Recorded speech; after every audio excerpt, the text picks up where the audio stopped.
अब्दुल्ला हमीद गुल साहब, ये जो इस तनाजुर के अंदर हम देख रहे हैं कि फ़ील्ड मार्शल आसिम मुनीर साहब इस वक्त तेहरान में मौजूद हैं, हमारे प्राइम मिनिस्टर इस वक्त सऊदी अरब के अंदर मौजूद हैं, बड़े अहम दौरे किए जा रहे हैं, बड़ी बड़ी खबरें वहाँ से आ रही हैं। कहा जा रहा है कि अगले 4 रोज़ के अंदर बहुत ज़्यादा इत्तेफाक किया जा सकता है कि ये जो जंग है इसका मुकम्मल खात्मा यकीनी बनाया जा सके। आपको ऐसा लग रहा है?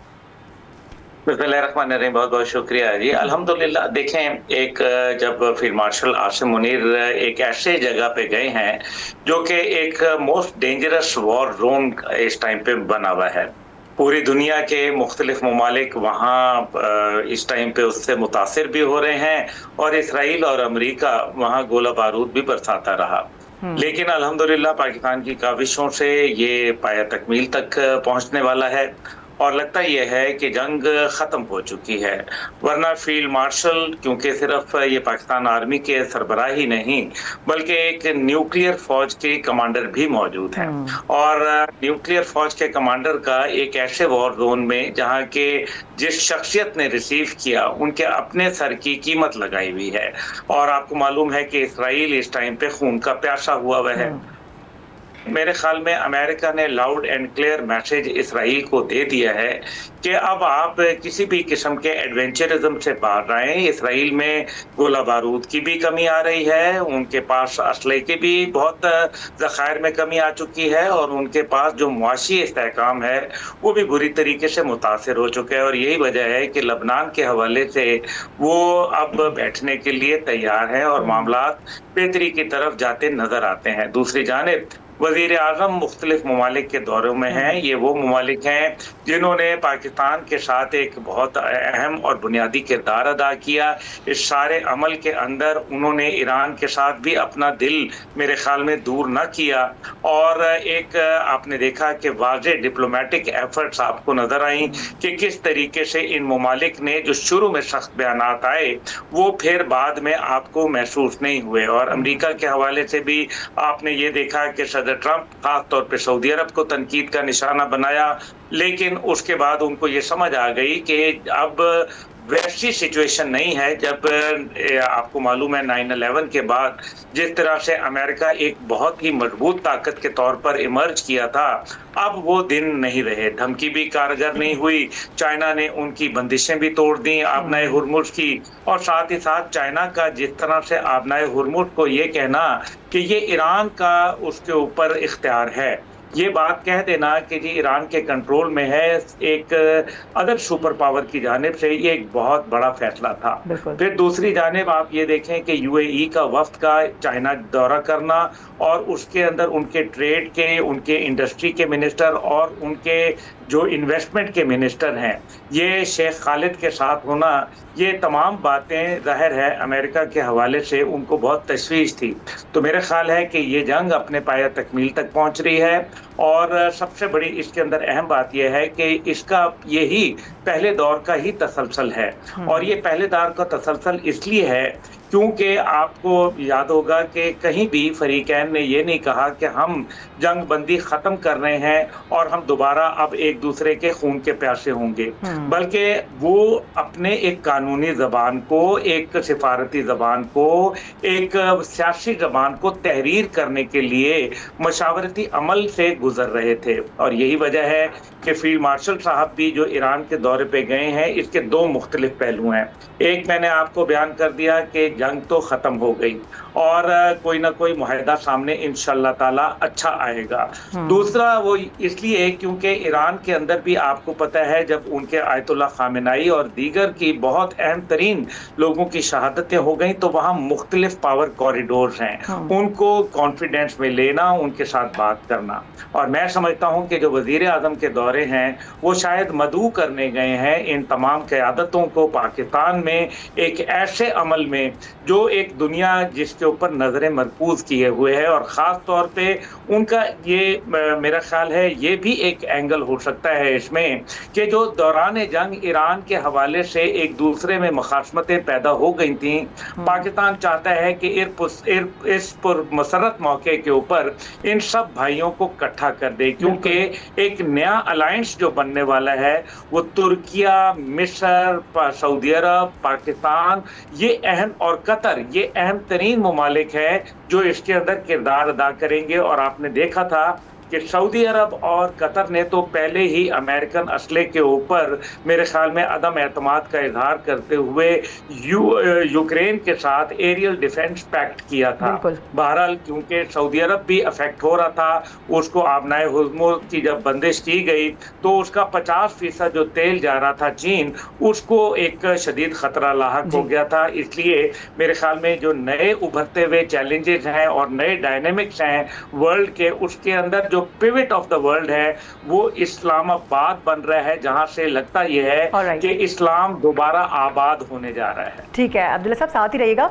एहतशाम साहब, पाकिस्तान ने कार्ड्स प्लेइंग कितने ज़बरदस्त तरीके से की है, इसी पर हम गुफ्तगू भी कर रहे हैं कि एक जानिब ईरान का मसला इतना कशीदा था कि लग ये रहा था कि बड़ा मसले सामने आएंगे, बड़े सारे मसाइल पैदा हो जाएंगे, लेकिन पाकिस्तान ने ना ईरान को नाराज़ किया। आज ईरानी क़यादत भी पाकिस्तान के गुण गा रही है। सदर ट्रंप तो पहले ही फील्ड मार्शल को बेहतरीन इंसान और वज़ीर आज़म के हवाले से गुफ्तगू करते आए हैं। इसके अलावा हम देख रहे हैं कि सऊदी अरब है, टर्किया है, ये सारे वो ममालिक हैं जो कि आगे जाके अच्छा बॉन्ड बना सकते हैं। ये जो दौरे हैं 4 रोज़ा वज़ीर आज़म शहबाज शरीफ के, ये कितने ज़्यादा मौसर साबित हो सकते हैं और आगे आने वाले दिनों को आप किस तरह से देख रहे हैं? खबर क्या है आपके पास? देखिए मारूफ, आपको याद है एक ज़माने में ट्राका हुआ करती थी, पाकिस्तान का सदर, प्राइम मिनिस्टर और आर्मी चीफ। आजकल जो ट्राका बन गई है वो है फील्ड मार्शल आसिम मुनीर साहब, प्राइम मिनिस्टर शहबाज शरीफ साहब और डिप्टी फॉरेन मिनिस्टर और डिप्टी प्राइम मिनिस्टर और फॉरेन मिनिस्टर इसहाक डार साहब। ये जिस तरीके से शटल डिप्लोमेसी कर रहे हैं उसके नतायज बड़े वाज़े तौर पे अच्छे नज़र आ रहे हैं। अब्दुल्ला भी बड़े बाखबर हैं, चीज़ों को अच्छी तरह समझते भी हैं। मैं भी थोड़ा सा आपको बता सकता हूँ कि as we speak latest development क्या है। देखें, एक चीज़ तो मैं आपको बता सकता हूँ मारूफ, जो ख़बर आप पूछ रही हैं, पहले ख़बर ही बता देता हूँ आपको कि एक टेंटेटिव फ्रेमवर्क एग्रीमेंट तैयार हो गया और इसमें ब्रॉडर अंडरस्टैंडिंग दोनों मुल्कों की हो गई है। अच्छा। ये पाकिस्तान के फॉरेन ऑफिस ने ये जो डॉक्यूमेंट तैयार किया है, जो शेयर किया गया वाशिंगटन और तेहरान के साथ, उसमें कहा जा रहा है कि ज़्यादा कुछ तब्दीलियों की ज़रूरत नहीं पड़ेगी। और ये जो टर्मिनोलॉजी कॉइन की गई थी ऑफ रैम्प की, ये ऑफ रैम्प जो है ना, ये प्रेसिडेंट ट्रंप को भी मिलता नज़र आ रहा है और ईरान को भी मिलता नज़र आ रहा है। अब देखें जो चीज़ें जिस तरीके से शेप अप हो रही हैं, मेरी इत्तला ये है कि टेंटेटिव तारीखें भी तय हो गई हैं। ये 23, 24, 25 जुमेरात से ये 3 दिन हैं जो बातचीत के लिए कहा जा रहा है कि ये डेट्स जो है ना ये फ़िक्स की गई हैं। इनमें थोड़ी बहुत तब्दीली भी हो सकती है, लेकिन जिस तरीके से बात हुई है ये एक अंडरस्टैंडिंग है कि इन्हीं तारीख़ों में बात होगी 23, 24, 25 को। डेलीगेशन भी जो है ना मैं आपको बता देता हूँ कि वही डेलीगेशन अमेरिका से आएगा, जेडी मैस आएंगे। अच्छा। उसके बाद कुशनर आएंगे और अपना स्टीव विटकॉफ आएंगे, वही 3 मेंबर्स। इसी तरह ईरान से वही डेलीगेशन होगा। हाँ जी, ईरान से उसी तरह ही बाकर कलीबाग स्पीकर नेशनल असम्बली के फॉरेन मिनिस्टर अराक्ची साहब, और पहले तो 70 मेंबर डेलीगेशन था, इतने ही। तो कहा जा रहा है कि टेक्निक एक्सपर्ट जो है ना फील्ड के वो भी मौजूद होंगे।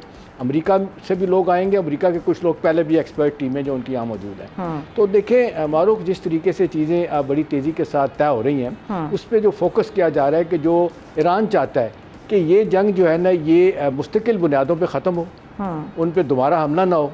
और अमेरिका चाह रहा है, जेडी वैंस ख़ास तौर पे, कि जामा एक प्रोग्राम के तहत एक एग्रीमेंट हो जाए, ताकि ये जो इस वक्त सबसे बड़ी मुसीबत बनी है वो प्रेसिडेंट ट्रंप के लिए बनी हुई है। 435 का जो ऐवान नुमाइंदगान है उनका, हाउस ऑफ रिप्रेजेंटेटिव, उसके अगले इलेक्शन होने जा रहे हैं और उसमें कहा जा रहा है कि ख़तरा उनको यह है कि हार जाएंगे हो तो तीसरी मरतबा इम्पीचमेंट होने का डर है और बाई पार्टीज़ान ये अप्रोच होगी, उसको अवॉइड करने के लिए सब कुछ किया जा रहा है। एक और मैं आपको बात बता दूं, जो सफारती ज़राए बता रहे हैं कि फॉर द टाइम बीइंग कहें, इजरायली जो है ना वो साइड लाइन हो गए।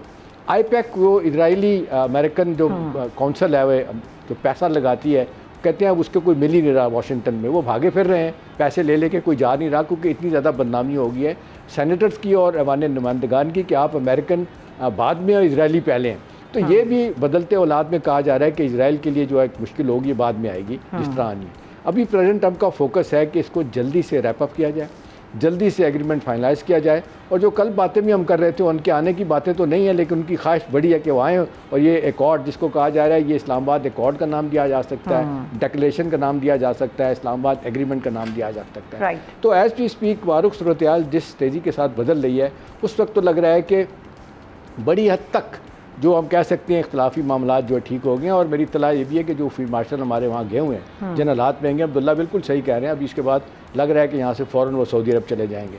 उनको यही बताया जा रहा है कि देखें ये जो एक बहुत बड़ा मसला बना हुआ है न्यूक्लियर का, कि जो ये आपका 400 से 450 ग्राम का हाईली एनरिच यूरेनियम है, इसको अमेरिकन कहते हैं हमें दें। पहले बातें हो रही थी पाकिस्तान सऊदी अरब या कतर को दे दें, अब रशिया ने भी कहा है कि जी आप हमें दे सकते हैं, हम ले सकते हैं।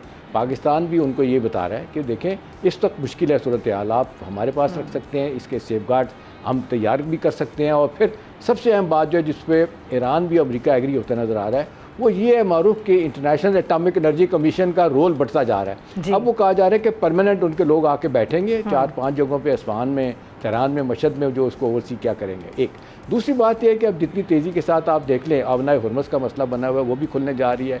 अब प्रेसिडेंट ट्रम्प ने कह दिया है, चाइनीज़ का बहुत बड़ा इसमें इंटरेस्ट है।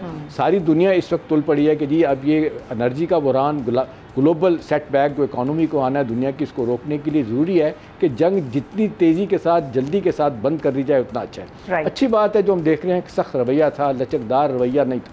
लफ्ज़ यूज़ किया जा रहा है कि लचकदार रवैया। फील्ड मार्शल साहब बड़ी हद तक कामयाब हैं उनको कन्विंस करने में कि देखें इस वक्त जो सूरत हाल है। और फिर उनको ये बताया जा रहा है मारूफ के ईरान के सेंट्रल बैंक ने कहा है कि हमें कम से कम 10 साल लगेंगे, जितना नुकसान हुआ है इक़्तिसादी तौर पे हमारे इंफ्रास्ट्रक्चर को, बाकी 10 साल लगेंगे। इन सो मेनी वर्ड्स वो कह रहे हैं कि जी कोशिश करें, गिव एंड टेक करें, जो कुछ दिया जा सकता है करके जंग दोबारा से शुरू ना हो। तो अब ये फोकस है कि ये जो मीटिंग होगी इसमें सारी चीज़ें पहले से जो तैयार हो चुकी हैं उन्हीं पे अमल दरामद होगा और इंशाल्लाह इसका बड़ा पॉजिटिव आउटकम निकलेगा।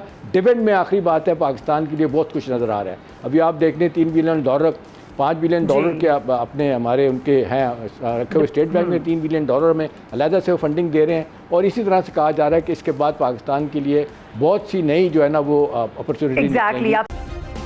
सब्सक्राइब करें और बेल दबाएं ताकि कोई खबर रह न जाए।